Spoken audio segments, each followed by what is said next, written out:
ahí está. Pero donde Él anhela habitar es en nuestros corazones, en nuestras tablas vivas.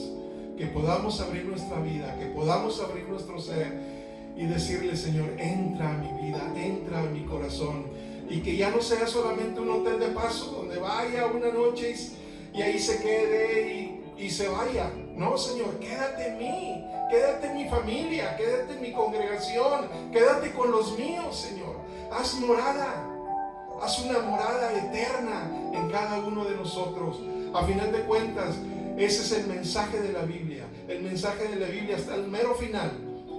Corre desde el principio hasta el mero final. La nueva Jerusalén, descendiendo de los cielos. Son vidas realmente transformadas por el poder de su Espíritu Santo, donde Cristo y su amada es una, totalmente una. Ya no vamos a andar ahí que sí, que no, que Señor, que tu voluntad, no, tu voluntad es perfecta para mí y me ha agradado. Que lleguemos a esa conclusión, y solo es por la obra del Espíritu Santo. Y les damos gracias porque están con nosotros, y a todos los que lo verán. Queremos seguir cantando, pero hay algo que queremos que vean esta tarde.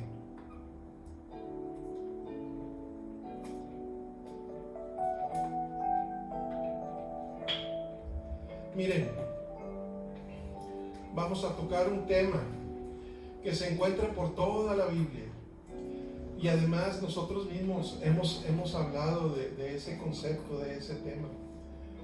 Ya vimos la vez pasada también cómo hemos mencionado las fiestas. Y en el estudio pasado dimos también una introducción sobre ello. Pero sobre este tema ya hemos hablado y lo hemos dado de pasada nada más, lo hemos mencionado. Y este tema es los vencedores. Los vencedores. No sé si lo habían escuchado antes, quizás no, pero nosotros lo hemos mencionado varias veces.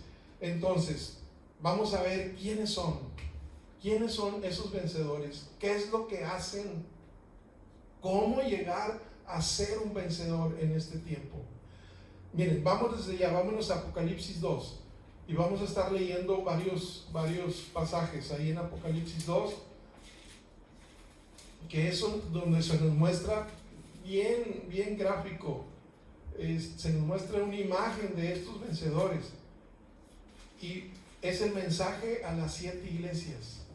Es el capítulo 2 y 3 de Apocalipsis, y en cada uno de esos mensajes el Señor le dice a esta iglesia: al que venciere, y luego sigue con el mensaje a la otra iglesia, y al final les dice: al que venciere.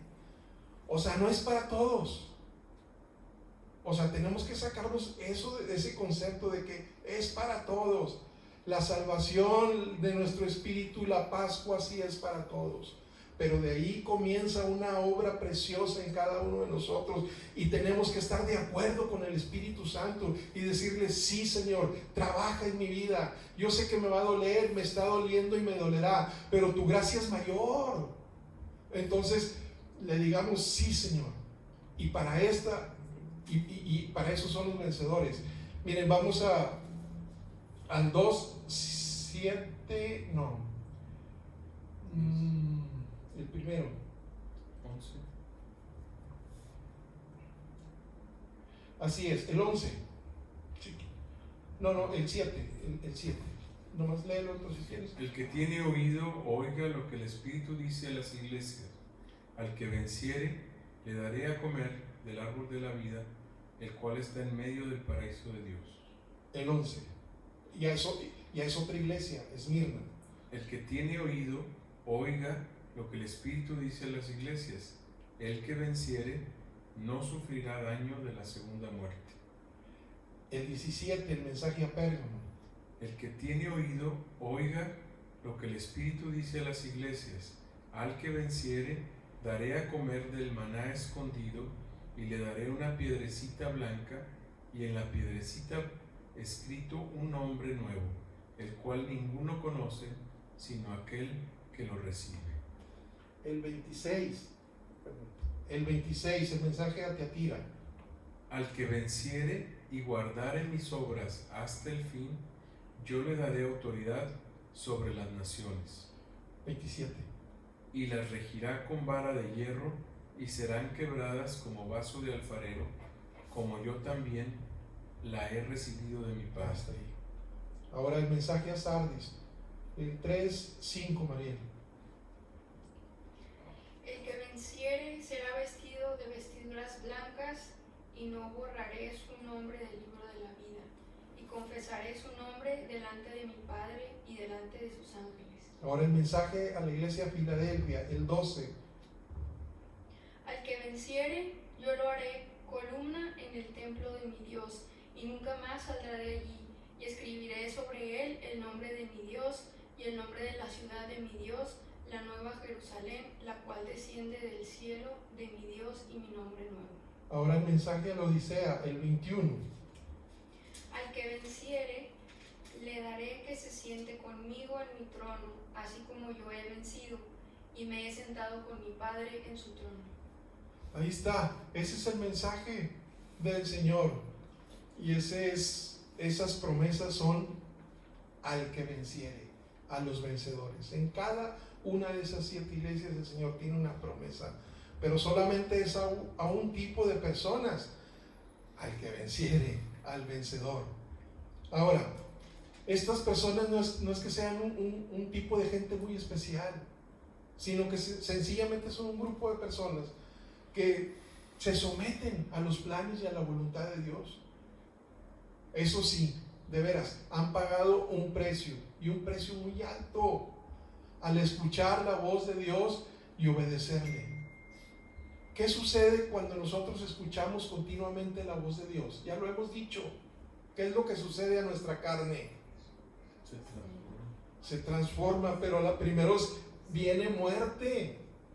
O sea, cuando escuchamos realmente la voz de Dios, no podemos hacernos para otro lado ni mirar hacia otro lado. No, porque es la voz de Dios la que está hablando. Y cuando Dios habla algo, Él cumple su palabra en cada uno de nosotros. Entonces, esos vencedores son los que están escuchando la voz de Dios, pero a la vez la cruz de Cristo está siendo aplicada a sus vidas.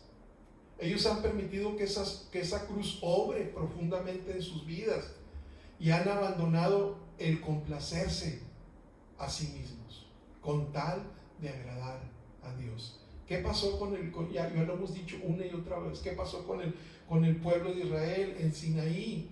Ellos no quisieron escuchar la voz de Dios, no quisieron. Entonces, ¿qué pasó? No hubo fe en ellos para poder entrar inmediatamente a esa tierra que el Señor les había prometido.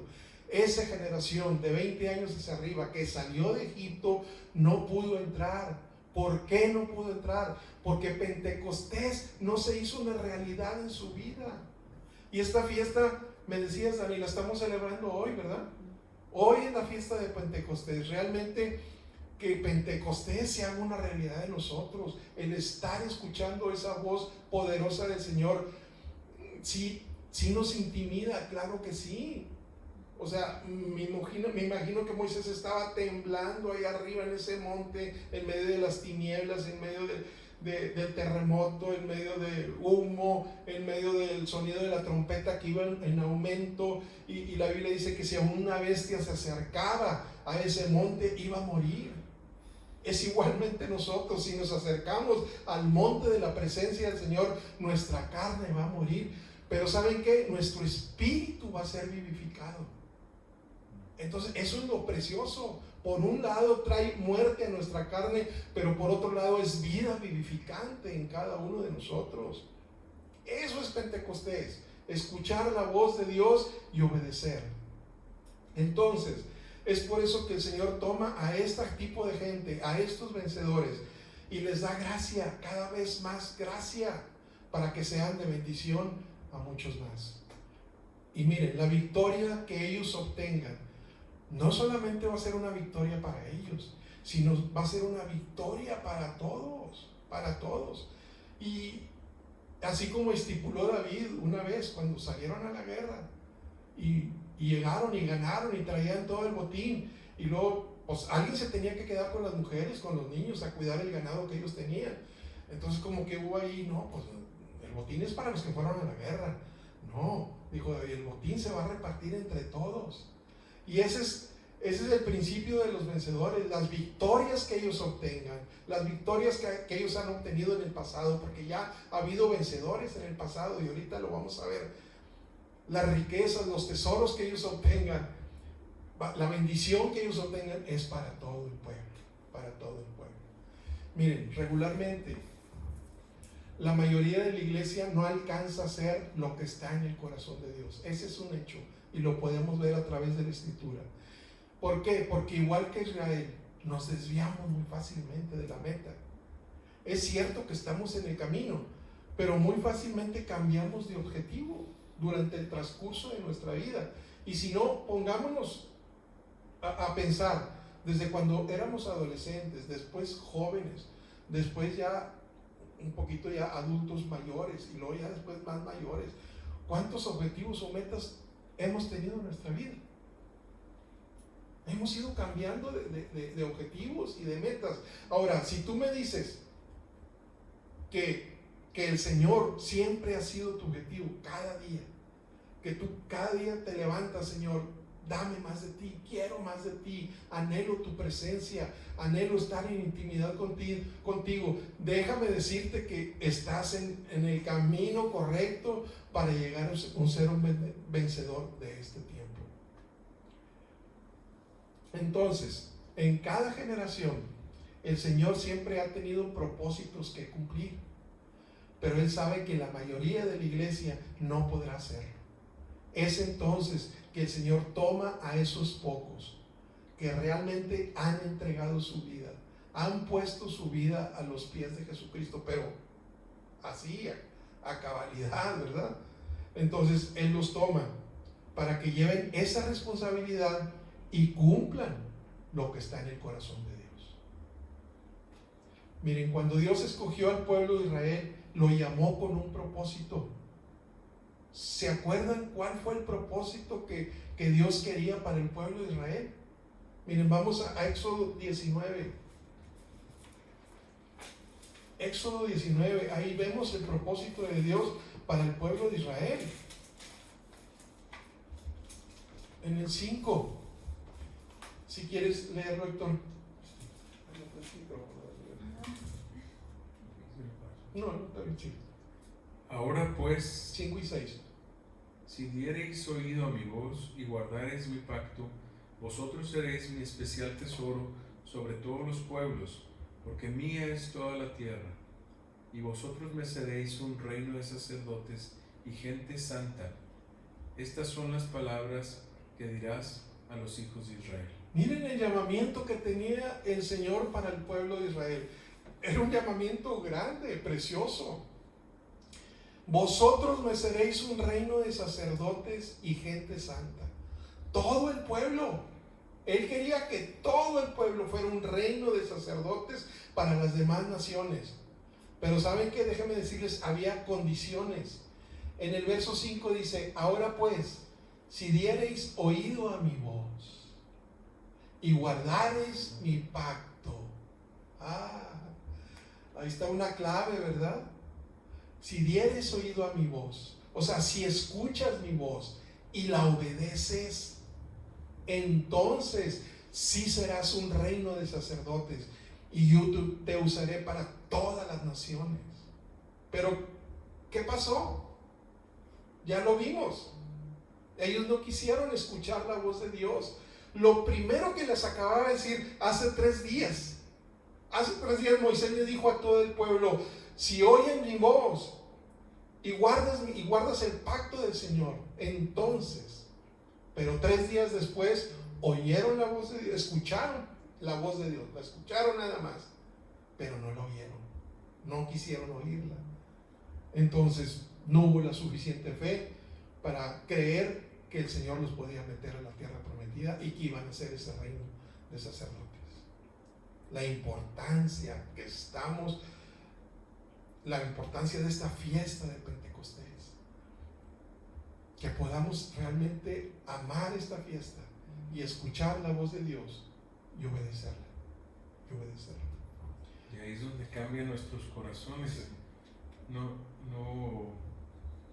pasar por alto que esa intención de encontrarse con el Señor va a renovar nuestra mente y nuestro pensamiento. Y como decías, el corazón de David, ya transformado y ya vencedor, a entregar, dijo: pasemos por el pueblo y vamos repartiendo el botín a todos por parejo. Así me recuerdo, estaban en el aposento y lo primero que hicieron fue ver las necesidades de los demás y vendían y a ver, a repartir parejo, porque el corazón de Dios en nosotros transforma nuestra manera de pensar y es necesario para poder hacer su voluntad. Si no, seguimos siendo mezquinos y avaros y nos quedamos con todos nosotros y traemos un daño al cuerpo en general. El querer ser independiente es prácticamente muerte para el cuerpo. Entonces, esa libertad que nos da el Espíritu refleja el amor de Dios y bien dice la palabra que cómo vamos a conocernos los unos a los otros. Los que vienen de Dios son por el amor que tengan entre ellos. Así que la base prácticamente al oír su Espíritu. Así es. Entonces, miren, al principio el Señor Jesús se ganó a 12 personas. ¿Quiénes fueron? Sus discípulos. Después, en Pentecostés, en ese derramamiento de su Espíritu Santo, ya eran como 120, dice la palabra. Y así nació la iglesia. Este es el principio de los vencedores. Es que Dios escoge unos pocos. Siempre ha sido así. Y ahorita vamos a ver al menos 2 ejemplos.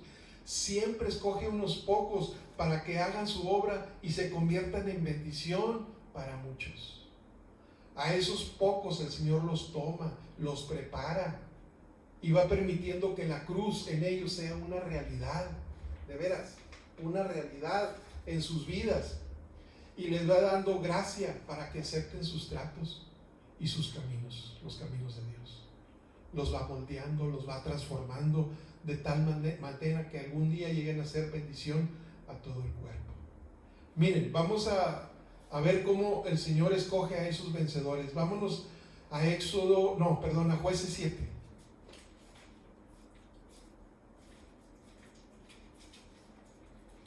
Jueces 7, la historia de Gedeón, ¿verdad? Bueno, ya se nos despertó el pequeño, ¿verdad? Vámonos a Jueces 7.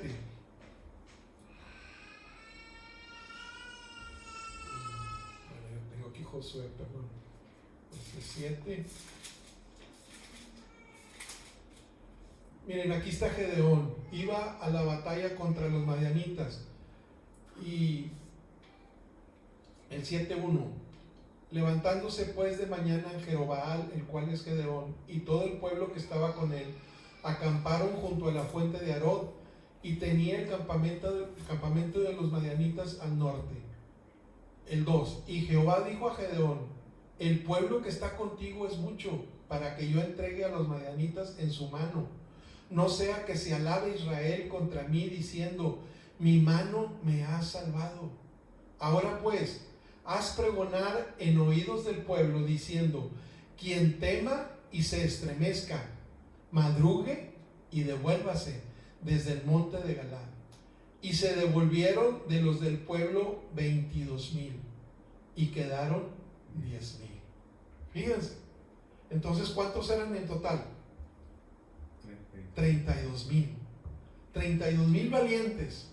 Cuando Gedeón dio el anuncio: vamos a contra los madianitas, ¿quién quiere ir? Se vinieron 32,000 personas, todos guerreros supuestamente.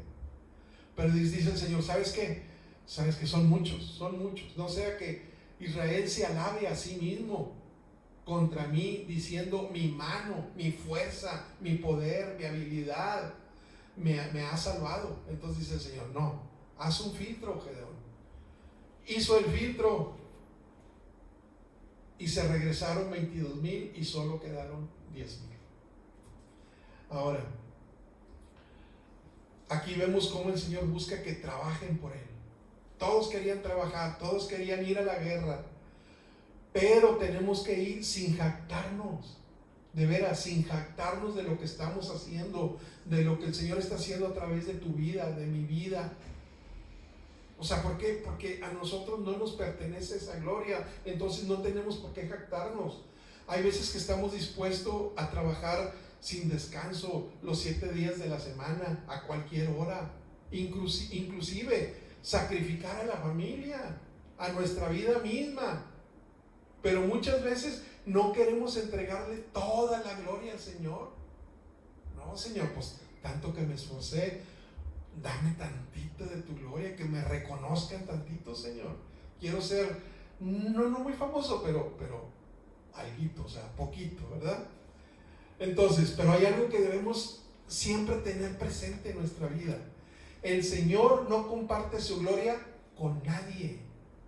Y si estamos esperando algo para nosotros, aunque sea ahí en las profundidades de nuestro corazón, estamos esperando reconocimiento, fama, dinero o algo en el trabajo del Señor, cuidado. Debemos tener mucho cuidado porque podemos quedar eliminados como estos 22.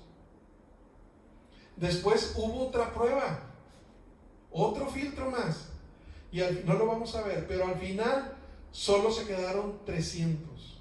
De esos 10,000 que quedaron con la otra prueba, solo aprobaron 300.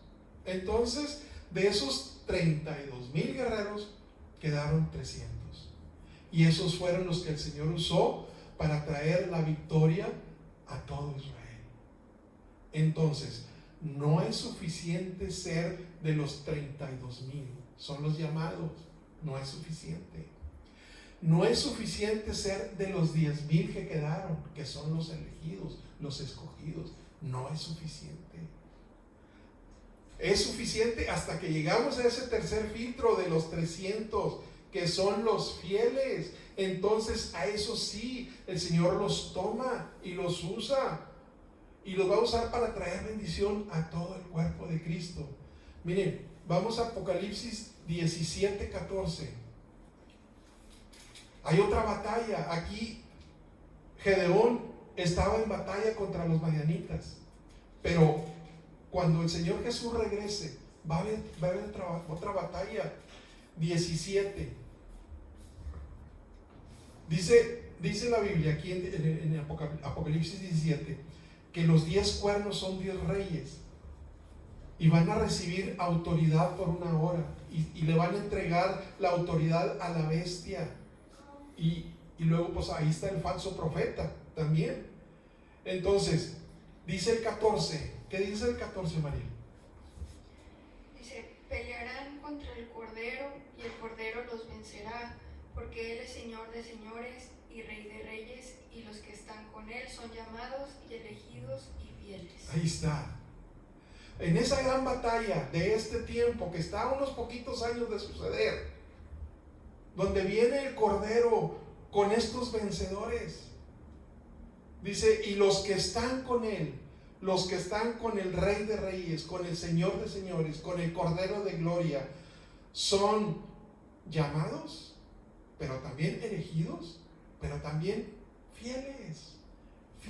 Que el Señor nos dé la gracia para llegar a ser de esos fieles, no solamente de los llamados o de los escogidos, también de los fieles, porque esos estarán del lado del Cordero.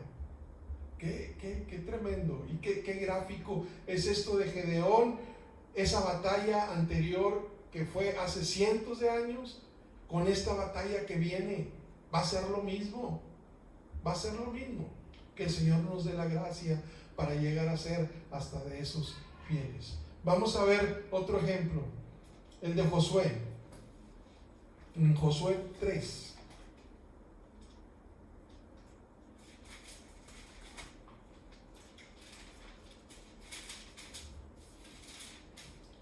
Miren, aquí ya iban a entrar a poseer la tierra prometida. Ya Josué estaba casi listo, era antes de cruzar el río Jordán. Había un escollo, tenía a toda la gente, Josué con él, a todo Israel, niños, ancianos, pero tenían que atravesar ese río Jordán para poder comenzar las conquistas. Entonces, vamos a leer, Héctor, si quieres el 6, yo te voy diciendo, Josué 3:6. Y habló Josué a los sacerdotes. Y Josué 3:6. Sí, exacto, y habló Josué. Y habló Josué a los sacerdotes diciendo: tomad el arca del pacto y pasad delante del pueblo. Y ellos tomaron el arca del pacto y fueron delante del pueblo. El 8. Tú, pues, mandarás a los sacerdotes que llevan el arca del pacto, diciendo: cuando hayáis entrado hasta el borde del agua del Jordán, pararéis en el Jordán. 13. Y cuando las plantas de los pies de los sacerdotes que llevan el arca de Jehová, Señor de toda la tierra, se asienten en las aguas del Jordán se dividirán, porque las aguas que vienen de arriba se detendrán en un montón. Ahí. Y luego el 17. Mas los sacerdotes que llevaban el arca del pacto de Jehová estuvieron en seco, firmes en medio del Jordán, hasta que todo el pueblo hubo acabado de pasar el Jordán, y todo Israel pasó en seco.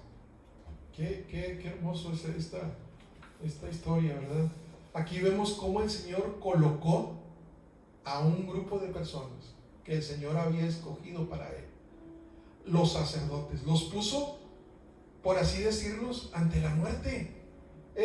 Ustedes párense, vayan hasta allá, hasta donde comienza el lecho del río, y ahí se van a quedar, para que todo el pueblo de Israel pueda encontrar el camino a la vida.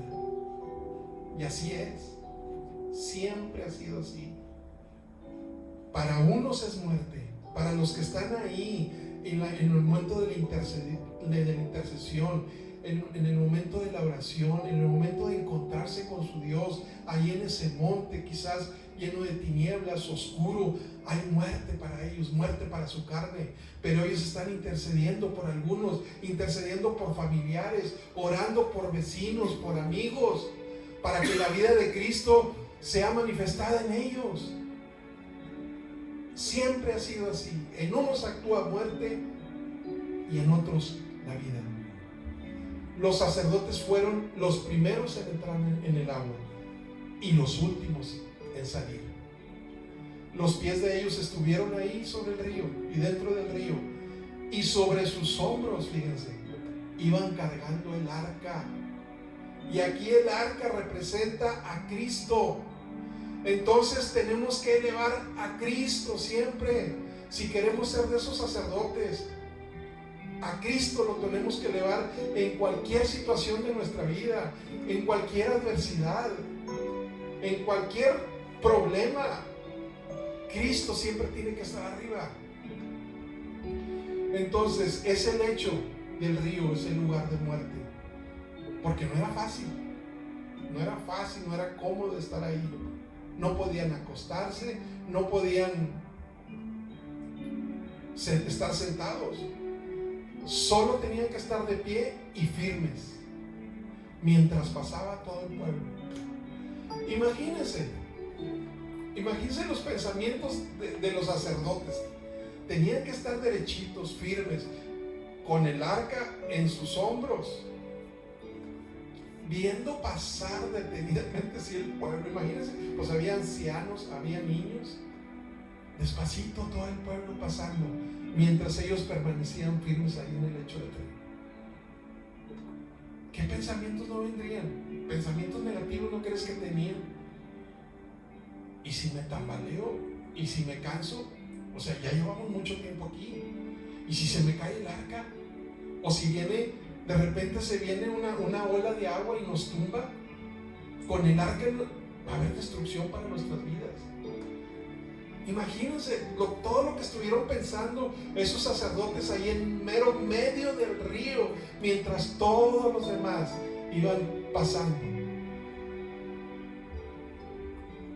Ese es el lugar de los vencedores. Tuvieron que quedarse ahí en el fondo del río hasta que pasó la última persona. Miren, vamos a ver lo que dice el apóstol Pablo en 2 de Corintios 4:10.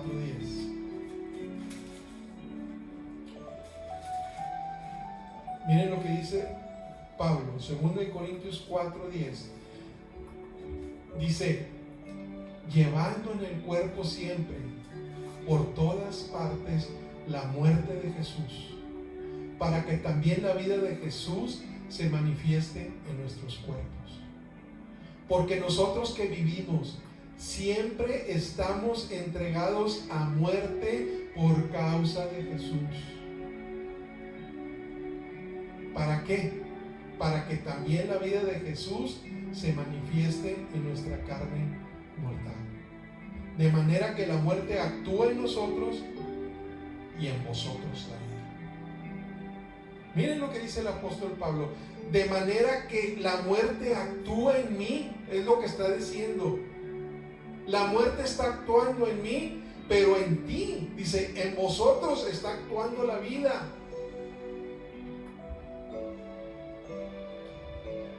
¿Quieres ser un vencedor? La muerte va a actuar en ti. De veras, la muerte, esa muerte a la carne, muerte al yo, muerte a tu carácter, a mi carácter feo, a mi temperamento horrible. Esa es la muerte a lo que somos, a todo lo demás, para que la vida pueda ser manifestada en los demás. Pero gracias a Dios que por fin Josué dio la orden: salí del Jordán, ya pasó el último, ya salgan de ahí. Y entonces esos sacerdotes ya pudieron salir tranquilamente. Y así nuestro Josué celestial en este tiempo va a dar la orden: ¿sabes qué? Ya, sal de ahí, sal de tu vergüenza, de tu muerte, de lo que he hecho en tu vida. Y eso, esa señal de cuando el Señor diga salgan de ahí, va a dar comienzo el reino, porque ya entraron los que tenían que entrar. Hay un número que el Señor ya sabe de antemano. Y entonces aquellos que han estado intercediendo, aquellos que han estado de rodillas, aquellos que han estado clamando en muerte para ellos, pero en vida para otros, el Señor les dice: ¿sabes qué? Ya. Y llegaste a ser un fiel con el Señor. ¿Quisiera ser un vencedor en este tiempo? El Señor está buscando ese tipo de personas que sean canales por donde fluya su vida, sin ningún impedimento, de veras, que sean como una extensión de Dios mismo para bendecir a los demás que apenas van comenzando su caminata o que van un poco más atrás. Y recordar que no hay niveles. Dios tiene un trabajo individual para cada uno de nosotros. Y si alguno piensa que por haber empezado apenas a buscar al Señor, que a pesar de estar cerca de gente que conoce o estar en el ambiente, pero apenas te decides a encontrarte con el Señor, recuerda ese ejemplo que nos da de aquel hombre que contrató a distintas horas y a él le plació darles lo mismo, la misma paga. Va a haber unos que ya entraron hace mucho, hay otros que entraron a la mitad del tiempo, hay otros que van a entrar apenas, pero gracias a Dios por su misericordia que Él nos da la paga que Él quiere, para que a veces es igual que la del primero que llegó. Esa es misericordia de Dios y es un ánimo para aquellos que empezamos o que empezarán apenas el camino. Busquemos al Señor de todo corazón. Y miren, ya para terminar, dice Apocalipsis 21:7. Ya después que pasen esa edad del reino, esa edad de prosperidad, de paz, esos 1000 años, dice ahí también, dice: el que venciere heredará todas las cosas y yo seré su Dios y él será mi hijo. Nos vuelve a repetir después de 1000 años, después de esa era del reino, nos sigue repitiendo: el que venciere va a heredar todas mis cosas, todas las cosas, y yo seré su Dios y él será mi hijo. Que el Señor nos dé la gracia, de veras, que el Señor nos dé la gracia. Hoy es el tiempo de pagar ese precio. Si es un precio alto, claro que sí. En Pascua, ¿qué tuvimos que hacer? Ya lo dijimos: abrir nuestro corazón, porque vino una fe que Él puso en nosotros para que creyéramos que Jesucristo es el Hijo de Dios y que el Padre, Dios Padre, lo levantó de los muertos. Y nosotros, ¿qué hicimos? Confesamos con nuestra boca, abrimos nuestra boca y le decimos: gracias, Señor, por esa obra de redención, y creímos con nuestro corazón y ya sucedió un milagro allí. Pero llegar a ser de esos fieles, pasar por esas 3 etapas de llamados, escogidos, elegidos, y llegar a ser fieles, tiene que haber un precio que pagar. Y es un precio alto, es el precio de nuestra vida del alma, de nuestra vida, de ese yo, de esa voluntad férrea, prevaleciente que tenemos, de ese carácter que salta de repente, ¿verdad? Por eso es tan importante la obra del Espíritu Santo en esta segunda fiesta de Pentecostés. Que el Señor termine su obra en nosotros. Si quieres hacer una oración. Pon, Señor, un sello en nuestro corazón, en nuestro brazo, Señor, que sea señal de que somos tuyos, Señor, para tener ese anhelo de agradar tu voluntad en todo tiempo, Señor, escuchar tu voz, hacer lo que tú nos dices, Señor, no nuestra voluntad, acercarnos día con día, mañana a mañana, buscar tu rostro, Señor, buscar tu dirección, hacer lo que te agrada, Señor, oír tu voz en medio de ese momento que tengamos contigo, Señor. Queremos, Señor, agradarte, y queremos que otros puedan también acercarse a ti a través de lo que has hecho en nosotros, Señor. Gracias. Te agradecemos, Señor, de todo corazón. Amén. Bueno, que el Señor les bendiga, y si pueden compartir algo, alguna transmisión de estas o algún comentario que tengan, pueden hacerlo con gusto, háganlo. Y igual, si pueden compartir la transmisión con algún amigo. ¿El qué? A ver, El podcast anterior, que es un tema, yo creo que también se relaciona con esto. Hicimos un podcast anterior, ¿verdad? ¿Cómo se tituló? ¿Cómo entraremos al reino? ¿Cómo entrar al reino de los cielos? Al reino de Dios. Está muy interesante, muy importante. Yo creo que podemos sacar cosas, tesoros ahí. Y que el Señor siga obrando en nuestros corazones y que el Señor les bendiga. Amén.